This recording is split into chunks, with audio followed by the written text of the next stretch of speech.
AP హైకోర్టులో మాజీ మంత్రులు విడుదల రజని కాకాని గోవర్ధన్ రెడ్డి పిటిషన్లు దాఖలు చేశారు.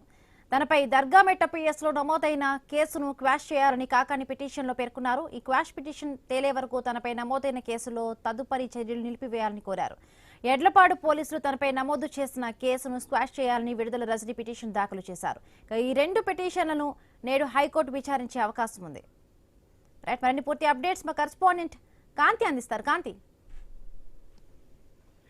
బిందు హైకోర్టులో మాజీ మంత్రులు రజని అలాగే కాకాని గోవర్ధన్ రెడ్డి ఇద్దరు కూడా పిటిషన్ దాఖలు చేశారు. తమపై నమోదైనటువంటి కేసుని కొట్టివేయాలి అంటూ కూడా హైకోర్టులో పిటిషన్ దాఖలు చేయడం జరిగింది. అయితే గత ప్రభుత్వ హయాంలో ఏదైతే దీనికి సంబంధించినటువంటి మంత్రులుగా పనిచేసినటువంటి ఇద్దరు కూడా కల్తీ నెయ్యి వ్యవహారంలో ఏదైతే శాంతి భద్రతలకు విఘాతం కలిగించేలా వ్యాఖ్యలు చేశారంటూ తన పైన పొదలకూరు అలాగే నెల్లూరు దర్గామెట్ట పోలీసులు పెట్టినటువంటి కేసులు కొట్టివేయాలని కాకాని గోవర్ధన్ రెడ్డి హైకోర్టును ఆశ్రయించడం జరిగింది. అలాగే మాజీ మంత్రి విడుదల రజని, వైసీపీ నేతలు అలాగే కార్యకర్తలు 21 మందిపై హైకోర్టులో పిటిషన్ దాఖలు చేయడం జరిగింది. ముఖ్యంగా ఈ ఏదైతే వాళ్ళపైన నమోదైనటువంటి కేసు ఉందో కేసుకి సంబంధించినటువంటి కొట్టివేయాలని పిటిషన్ దాఖలు చేశారు. అయితే ఈ పిటిషన్ కి సంబంధించి ఈ రోజు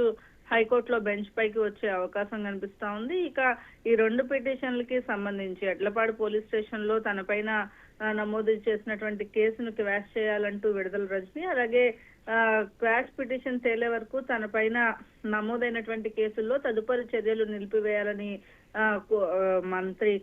మాజీ మంత్రి కాకాని గోవర్ధన్ రెడ్డి ఇద్దరు కూడా హైకోర్టులో ఆశ్రయించారు. అయితే ఈ రెండు పిటిషన్లను కూడా వేరువేరుగా పిటిషన్లు దాఖలు చేయడం జరిగింది. ఈ రెండు పిటిషన్లు కూడా ఈ రోజు విచారణ బెంచ్ పైకి వచ్చే అవకాశం ఉంది. అయితే హైకోర్టులో ఎటువంటి నిర్ణయం తీసుకుంటారు అనేది అయితే వేచి చూడాల్సిన పరిస్థితి. Bindu. Right, thank you Kanti. Thanks for the updates.